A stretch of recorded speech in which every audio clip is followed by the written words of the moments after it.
जिनसे सृष्टि होती है, जिनसे पालन होता है, जिनसे नाश होता है, उनकी में बंधना करता है।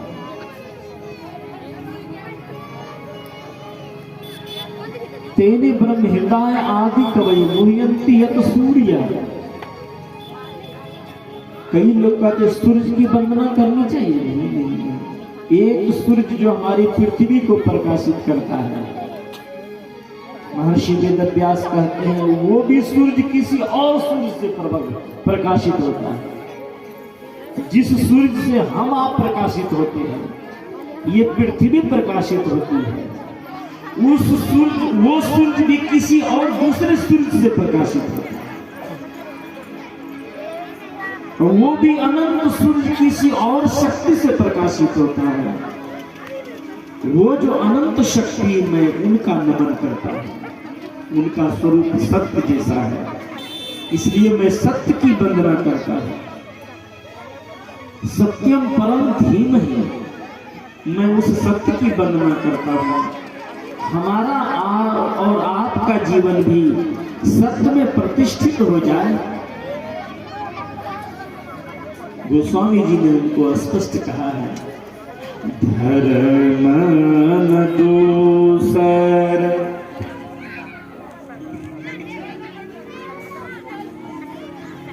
सत्य समाना, धर्म न दूसर सत्य समाना, धर्म न दूसर सत्य समाना, धर्म न दूसर सत्य समाना, आगम निगम पुराण बखाना,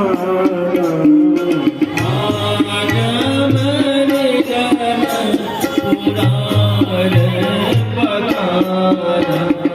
श्री राम जय जय राम, श्री राम जय राम जय जय राम, श्री राम जय जय राम, श्री राम जय राम जय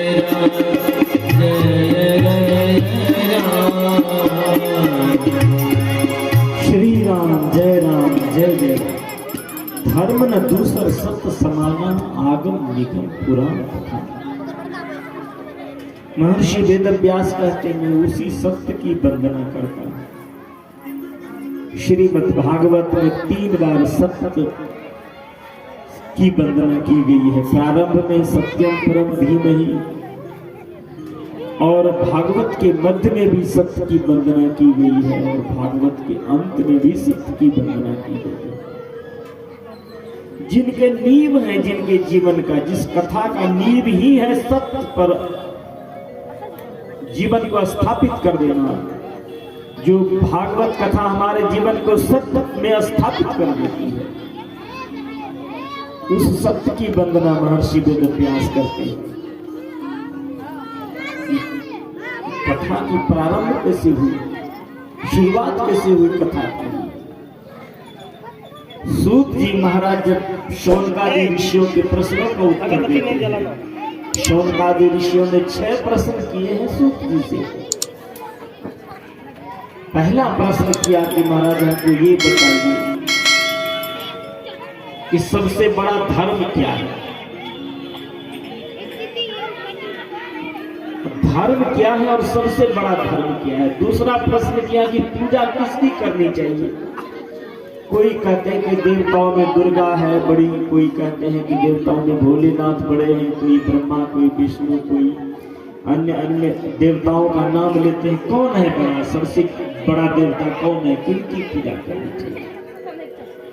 तीसरा प्रश्न शौनकादि ऋषियों ने किया कि लोग कहते हैं कि भगवान अजन्मा है, वेदों में भी वर्णन है, तो फिर जन्म कैसे लेते हैं।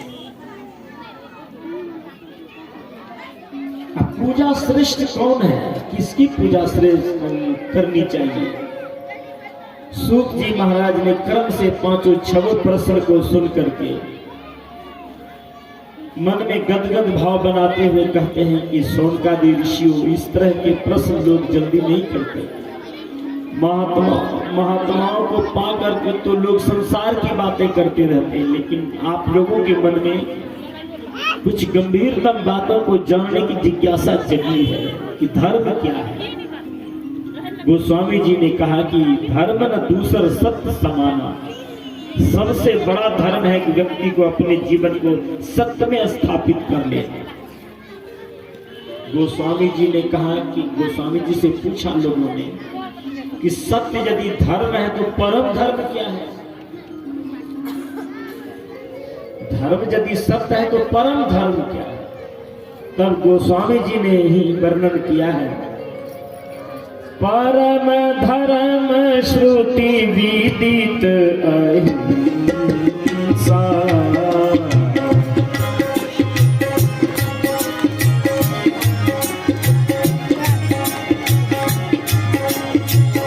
श्री राम जय राम जय जय राम, श्री राम जय राम जय जय राम। गोस्वामी जी ने परम धर्म को स्थापित किया है कि धर्म है सत्य के मार्ग पर चलना, लेकिन परम धर्म क्या है? परम धर्म है व्यक्ति के जीवन में अहिंसात्मक भाव आ जाना। जिस व्यक्ति के जीवन में दया आ जाती है, जिस व्यक्ति के जीवन में करुणा आ जाती है, समझो उस व्यक्ति का जीवन परम धर्म में बीत रहा है। करुणा मनुष्य के जीवन की परम ऊंचाई है। बुद्ध के जीवन में करुणा आ गई। ये करुणा की मूर्ति है हमारी माताएं।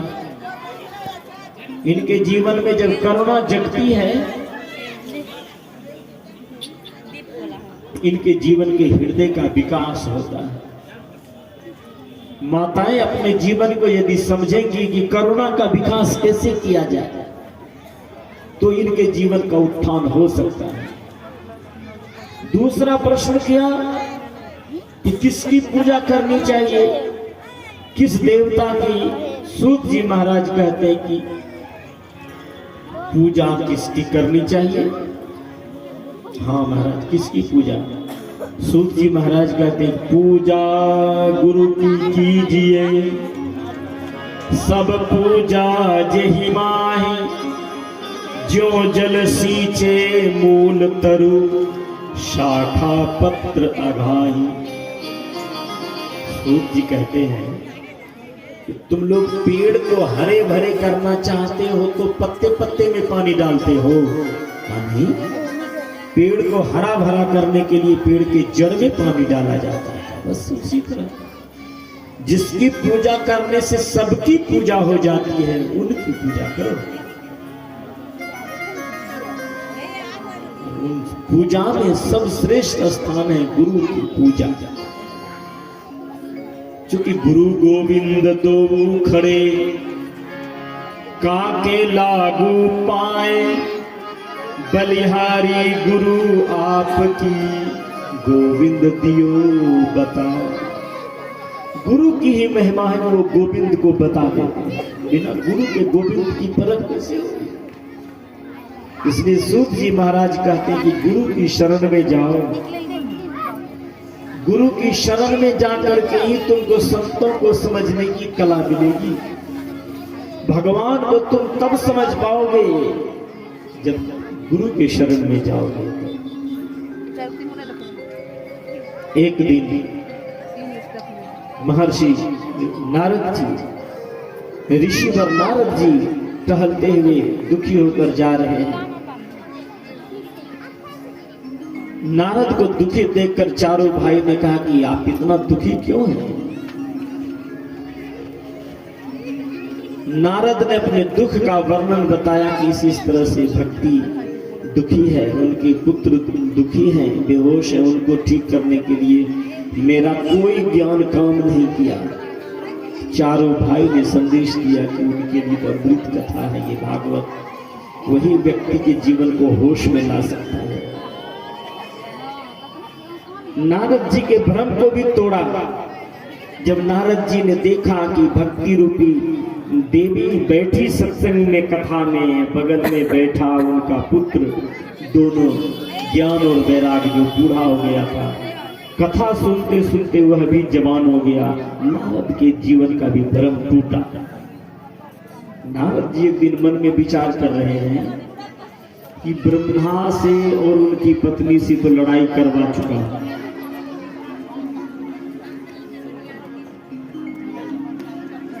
और विष्णु जी से भी लड़ाई करवा चुका। कभी भोलेनाथ से, भगवान भोलेनाथ से, मां पार्वती से लड़ाई नहीं करवाया हूं। थोड़ा सा प्रयास करूं।